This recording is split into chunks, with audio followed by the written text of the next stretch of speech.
Oke, Assalamualaikum warahmatullahi wabarakatuh. Selamat siang. Hari ini kita lanjutkan materi kedua, praktikum bahan alam dan derivat ya. Nah, untuk kali ini kita akan melakukan pengujian alkaloid. Ya, pengujian alkaloid yang merupakan salah satu metabolit sekunder ya. Di mana alkaloid itu banyak sekali manfaatnya sebagai bahan baku obat ya. Nah, salah satunya ini yang saya ambil tanamannya adalah Vinca rosea ya, yang dikenal sebagai tanaman tapak dara yang bunganya ini khas sekali bunganya nih ya, sering ada di pekarangan rumah kita. Ternyata pada daunnya ini terdapat beberapa senyawa alkaloid. Secara teori dikatakan seperti itu ya, dan alkaloidnya sudah juga dikomersialisasi sebagai obat yang banyak digunakan di dunia kesehatan. Nah, di sini prosesnya adalah kita melakukan uji kualitatif dengan metode cepat ya, menggunakan reaksi tetes. Ya, menggunakan tetap seperti kemarin, yaitu menggunakan tabung reaksi. Nah, ini sudah saya lakukan pengeringan pada daunnya, ya, daun vinca ini. Ya, kemudian saya kurangin kadar airnya, ya. Kemudian saya lakukan ekstraksi, ya, ekstraksi pada tabung A dan tabung B. Ya, pada tabung A ini yang saya masukkan adalah pelarut metanol ini ya, metanol. Saya masukkan metanol sebagai pelarut universal yang bisa menarik senyawa-senyawa baik punya kepolaran tinggi maupun kepolaran rendah.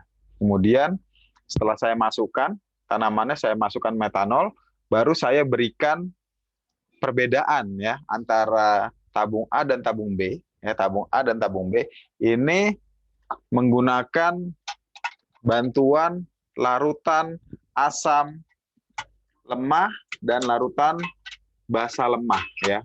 Yang A, ya, kelompok A ini pakai asam, ya, asam lemah yang saya gunakan asam asetat ya. Kemudian yang B ini menggunakan NaOH ya. Yang B NaOH, yang A ini asam asetat. Nah, kemudian saya melakukan replikasi ya. Setelah saya ekstraksi, saya biarkan ya, saya rendam, saya kasih asam atau kasih basa pada tabung B, kemudian saya eh, biarkan sambil diaduk ya, ini supaya proses ekstraksi berjalan dengan baik. Kemudian saya pindahkan menjadi 3 replikasi. Ya, saya pipet ya, jadi 3 replikasi di sini. Ya, ada kelompok tabung A yang ada 3 replikasi dan kelompok tabung B yang ada 3 replikasi. Terlihat ya, A dan B ini punya warna kekeruhan yang berbeda. Ya, yang ini yang B lebih keruh dia. Yang A ini lebih jernih. Sama-sama berwarna kuning. Ya, kuning kehijauan karena memang daunnya warnanya hijau. Mungkin kalau semakin pekat dia akan semakin hijau. Nah, tapi dari kekeruhannya berbeda. Ya, kekeruhannya beda. Kalau dilihat yang B ini lebih keruh. Ya, yang B ini lebih keruh. Apakah itu menandakan alkaloidnya banyak? Nah, kita tidak tahu. Kita bisa pastikan di sini. Nah, kemudian yang paling penting dari percobaan ini adalah melakukan penambahan reagen ya. Ini ada reagen yang namanya reaksi Dragendorf. Ini mungkin bisa terbaca ya. Yang ini reaksi Dragendorf, yang ini reaksi Mayer, ya, yang ini reaksi Wagner. Nanti tugas kalian adalah mencari teorinya ya. Mencari teorinya, kandungan dari Dragendorf apa?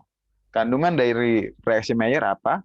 Kandungan dari reaksi Wagner itu apa?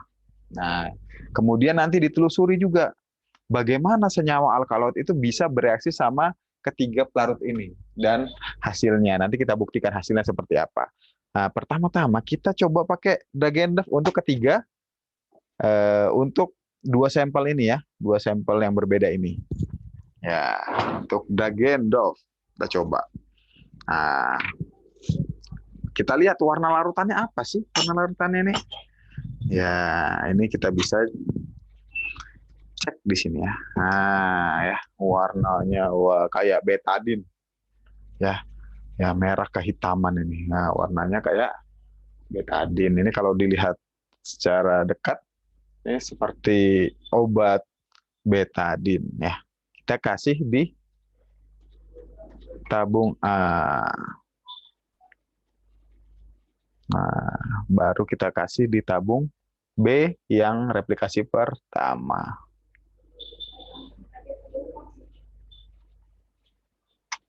Nah, kita biarkan dulu dia bereaksi di situ. Ya, kemudian kita tambahkan Mayer.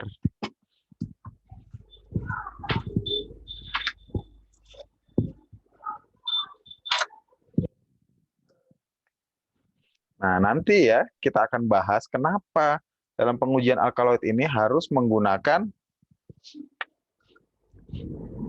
reaksi yang lebih dari satu. Kenapa Pak? Tidak satu aja Pak, Mayer aja Pak, Dagendorf aja Pak. Seperti pengujian-pengujian pada metabolit sekunder lainnya. Nah, gitu.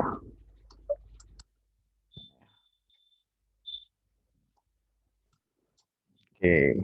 Kemudian yang terakhir adalah reaksi Wagner. Kalau Mayer tadi jernih ya, cairannya ya.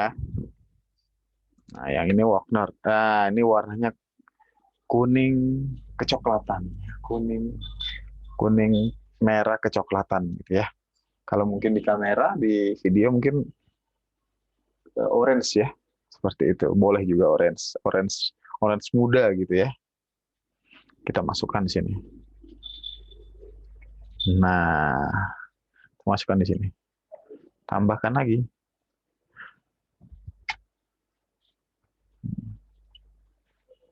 Oke, sudah. Kemudian kita buktikan. Dari proses, kita campurkan dulu.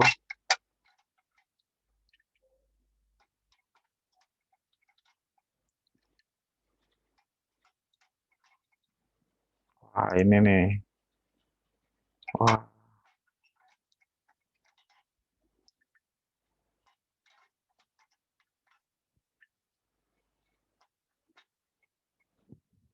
Nah, kita coba biarkan dulu ya. Reaksinya jadi ini ya. Nah, ini terlihat ya. Nah, terlihat ini. Ada perbedaan antara kedua pengujian. Nah, ya. Awalnya kita lihat ya. Dia kuning jernih seperti ini ya.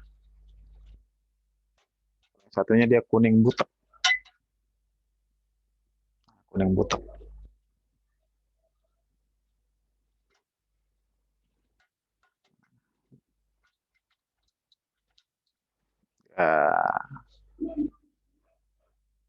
Kita sekarang perhatikan ya hasilnya. Hasilnya kita perhatikan. Mungkin saya bisa zoom dulu ya.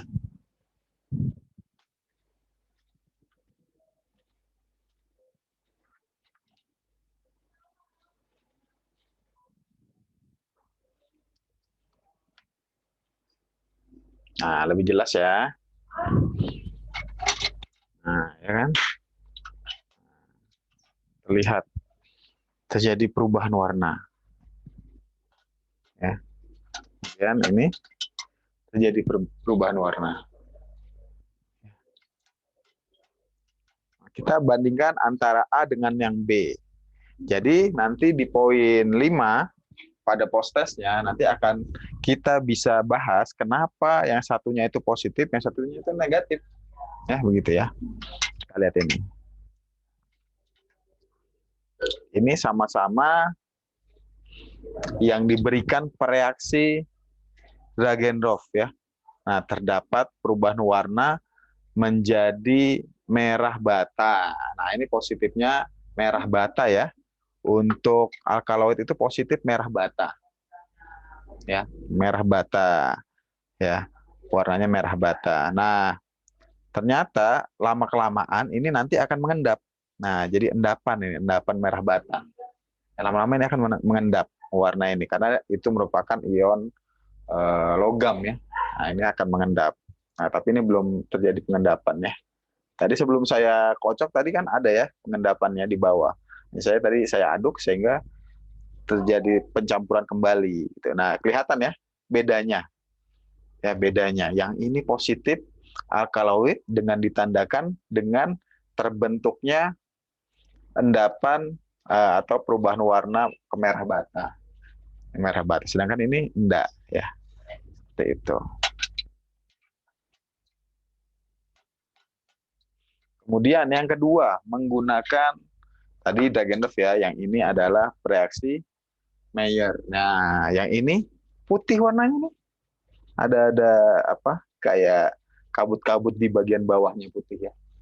Nah, sedangkan yang ini warnanya kuning, sama dengan warna sebelum dikasih reagen. Ya, yang ini berubah jadi putih ya. Kalau dilihat ya, satunya berubah jadi putih, yang satunya tetap warna kuning. Artinya ini positif, ada alkaloidnya, teridentifikasi alkaloidnya. Karena pada pengujian Mayer itu adalah terbentuknya endapan berwarna putih, gitu ya. Nah, kemudian lanjut lagi nih, yang ketiga nih. Yang ketiga, nah ini ada pengujian menggunakan reaksi Wagner. Ya, ada yang tabung A yang pakai asam tadi, yang tabung B menggunakan basa, ini berubah menjadi warna kecoklatan. Nah, coklat. Ada bayangan-bayangan kabut endapan warna coklat di bawahnya. Sedangkan yang ini sama dia kayak ini. Sama. Nah, sama ya. Dia ya sama. Warnanya kehijauan. Begitu ya. Warna kehijauan. Nah, sehingga hasil yang A ini positif ya, karena Wagner itu positifnya terdapat endapan atau perubahan warna menjadi kecoklatan. Ya, jadi yang A ini semuanya positif. Warna merah bata, ya, warna putih, warna coklat. Sedangkan yang ini tidak terbentuk warna yang sesuai dengan teori. Jadi begitu ya, adik-adik ya. Jadi mudah-mudahan dapat dimengerti penggunaan beberapa reaksi ini ya. Ternyata memang menentukan hasil positif atau negatif dari alkaloid ya, alkaloid. Terbukti bahwa penggunaan Dagendorf hasilnya positif dengan terbentuknya endapan merah bata, Mayer terbentuk endapan putih, sedangkan Wagner terbentuk endapan coklat, begitu ya. Nah, ketiganya menandakan bahwa pada sampel A, ya sampel yang sama, sampel Vinca ini, ya atau tapak darah, ya ini mengandung alkaloid. Nah, alkaloid ini ya kenapa yang di B tidak ada? Nah, tadi ya kita tidak menggunakan asam. Nanti dicari ya pembahasannya kenapa sih pada ekstraksi menggunakan ekstraksi senyawa alkaloid menggunakan asam, tambahan asam ya dalam proses ekstraksinya. Ya, kalau kita lihat sifat dari alkaloid sendiri merupakan senyawa basa ya, atau yang memiliki unsur nitrogen yang menghasilkan suasana basah seperti itu ya. Mungkin demikian praktikum hari ini ya. Nanti di pembahasan tugas kalian adalah mencari kenapa sih kita harus menggunakan multi reagen dalam penentuannya. Tidak ada Dagendorf saja, tidak Mayer saja, tidak Wagner saja. Itu terkait dengan hasil yang mungkin saja tidak tidak benar ya, atau positif palsu ya, gitu pada senyawa-senyawa yang punya unsur lain tetapi bisa bereaksi dengan reagen ini. Nanti dicari ya struktur kimia dari alkaloid dan coba bagian mana sih yang bereaksi dengan ion-ion logam yang terdapat pada reagen campuran masing-masing reaksi ini. Mungkin demikian praktikum hari ini ya tentang alkaloid. Kita masukkan ke sesi diskusi pada pekan depan ya. Demikian saya akhirin. Wassalamualaikum warahmatullahi wabarakatuh. Waalaikumsalam warahmatullahi Waalaikumsalam wabarakatuh.